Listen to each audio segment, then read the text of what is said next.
Patanjali Yoga Sutra, part-4, shlok number 1. Janmoshadhi mantra tapa samadhija siddhaya. The siddhis are attained by birth, chemical means, parts of words, modification or concentration. Commentary on Sri Patanjali Yoga Sutra by Swami Vivekananda. Sometimes a man is born with the siddhis, powers of course, those he had earned in his previous incarnation. The time he is born, as it were, to enjoy the fruits of them. It is said of Kapila, the great father of the Sankhya philosophy, that he was a born Siddha, which means literally a man who has attained to success. The yogis claim that these powers can be gained by chemical means. All of you know that chemistry originally began as alchemy.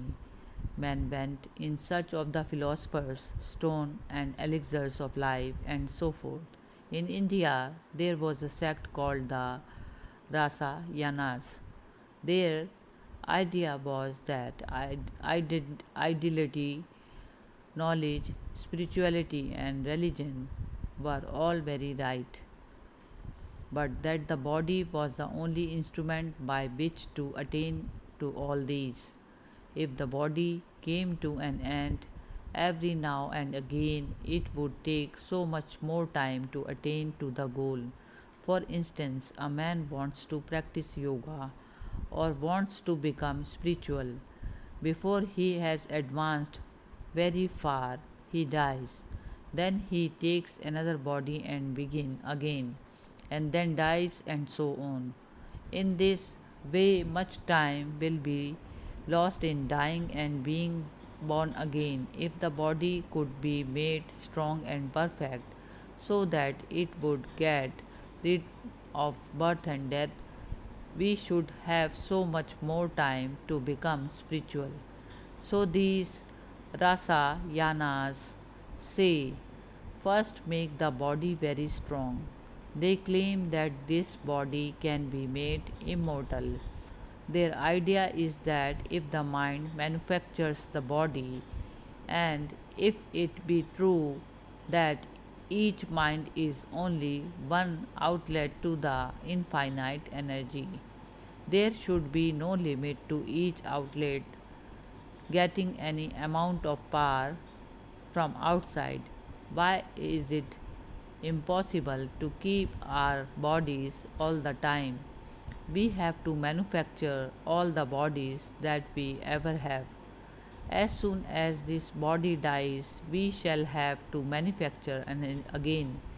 If we can do that, why cannot we do it just here and now without getting out of the present body? The theory is perfectly correct. If it is possible that we live after death and make other bodies, why is it impossible that we should have the power of making bodies here without entirely dissolving this body, simply changing it continually? They also thought that in mercury and in sulfur are hidden the most wonderful power, and that by certain preparations of these a man could keep the body as long as he liked. Others believed that certain drugs could bring powers such as flying through the air. Many of the most wonderful medicines of the present day we owe to the Rasayanas, notably the use of metals in medicine. Certain sects of yogis claim that many of their principal teachers are still living in their old bodies. Patanjali, the great authority on yoga, doesn't deny this. The power of words. There are certain sacred words called mantras which have power, and when repeated under proper conditions to produce these extraordinary powers. We are living in the midst of such a mass of miracles day and night that we do not think anything of them. There is no limit to man's power. the power of words and the power of mind.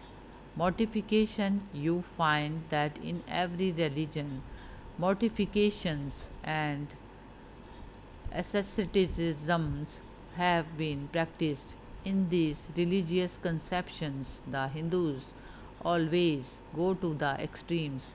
You will find men with their hands up all their lives until their hands wither and die. Men keep standing day and night until their feet swell, and if they leave, the legs become so stiff in this position that they can no more bend them, but have to stand all their lives. I once saw a man who had kept his hands raised in this way, and I asked him how it felt when he did it first. He said it was awful torture. It was such torture that he had to go to a river and put himself in water, and that allayed the pain for a little while. After a month, he did not suffer much. Through such practices, powers, siddhis, can be attained. Concentration. Concentration is samadhi, and that is yoga proper. That is the principal theme of the science, and it is the highest means. The preceding ones are only secondary, and we cannot attain to the highest through them. Samadhi is the means through which we can gain anything and everything mental, mortal, moral, or spiritual. Art fourth, श्लोक number 2. जात्यंत परिणामः प्रकृत्या पुरात्. The change into another species is by the filling in of nature. Commentary on Sri Patanjali Yoga Sutra by Swami Vivekananda. Patanjali has advanced the propositions that these powers come by birth, sometimes by chemical means or through mortification. He also admits that this body can be kept for any length of time. Now he goes on to state what is the cause of the change of the body into another species. He says this is done by the filling in of nature, which he explains in the next aphorism. Fourth, श्लोक number 3. निमित्तं प्रयोजकं प्रकृतीनां वरण भेदस्तु ततः क्षेत्री कवत्. Good and bad deeds are not the direct causes in the transformations of nature, but they act as breakers of obstacles to the evolutions of nature, as a farmer breaks the obstacles to the course of water, which then runs down of its own nature. Commentary on Sri Patanjali Yoga Sutra by Swami Vivekananda. The water for irrigation of fields is already in the canal, only shut in by gates. The farmer opens these gates and the water flows in it by self, by the law of gravitation. So all progress and power are already in every man. Perfection is man's nature, only it is barred in and prevented from taking its proper course. If anyone can make the bar of inrush's nature, then the man attains the powers which are his already. Those we can wicked become saints as soon as the bar is broken and nature rushes in. It is nature that is driving us towards perfection, and eventually she will bring everyone there. All these practices and struggles to become religious are only negative work to take off the bars and open the doors to that perfection which is our birthright, our nature. Today, the evolution theory of the ancient yogis will be better understood in the light of modern research, and yet the theory of the yogis is a better explanation. The two causes of evolution advanced by the moderns, sexual selection and survival of the fittest, are inadequate.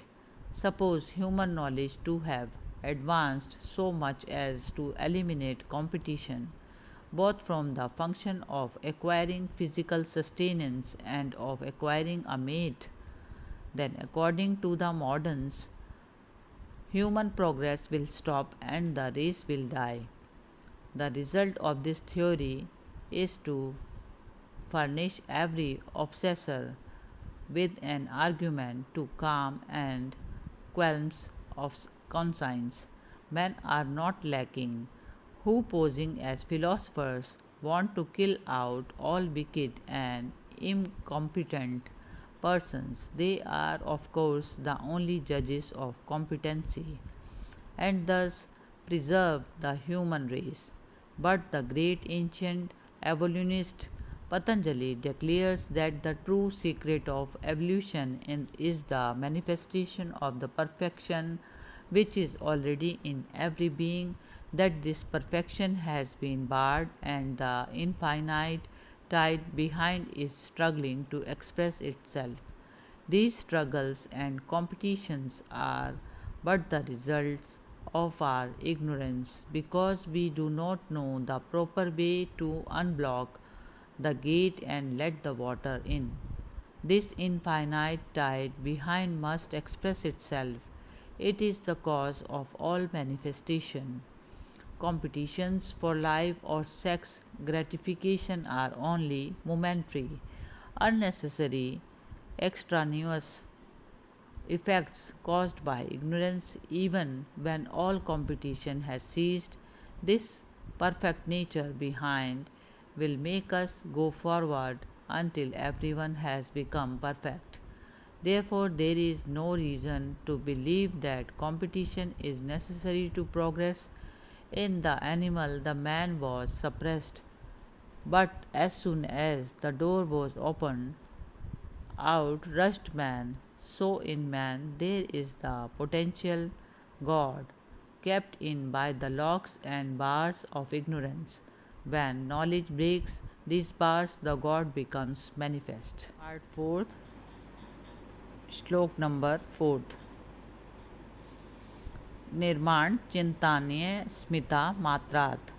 From egoism alone proceed the created minds. Commentary on Sri Patanjali Yoga Sutra by Swami Vivekananda. The theory of karma is that we suffer for our good or bad deeds, and the whole scope of philosophy is to reach the glory of man. All the scriptures sing and glory of man, of the soul, and then in the same breath they preach karma. A good deed brings such a result, and a bad deed such another. But if the soul can be acted upon by a good or a bad deed, the soul amounts to nothing. Bad deeds put a bar to the manifestation of the nature of the Purusha. Good deeds take the obstacle off, and the glory of the Purusha becomes manifest. The Purusha itself is never changed. Whatever you do never destroys your own glory, your own nature, because the soul cannot be acted upon by anything. Only a veil is spread before it, hiding its perfection. With a view to exhausting their karma quickly, yogis create kaya, vacha, or groups of bodies in which to work it out. For all these bodies, they create minds from egoism. These are called created minds in contradistinction to their original minds. 4th, श्लोक number 5th. प्रवृत्ति भेदे प्रयोजकम चित्तम एकम नेकेशम. Though the activities of the different created minds are various, the one original mind is the controller of them all. Commentary on Sri Patanjali Yoga Sutra by Swami Vivekananda. These different minds which act in these different bodies are called made minds, and the bodies made minds that is, manufactured bodies and minds. Matter and mind are like two inexhaustible storehouses. When you become a yogi, you learn the secret of their control. It was yours all the time, but you had forgotten it. When you become a yogi, you recollect it. Then you can do anything with it, manipulate it is every way you like. The material out of which a manufactured mind is created is the very same material which is used for the macrocosm. It is not that mind is one thing and matter another. They are different aspects of the same thing. Asmita egoism is the material, the fine state of existence out of which these made minds and made bodies of the yogi are manufactured. Therefore, when the yogi has found the secret of these energies of nature, he can manufacture any number of bodies or minds out of the substance known as egoism.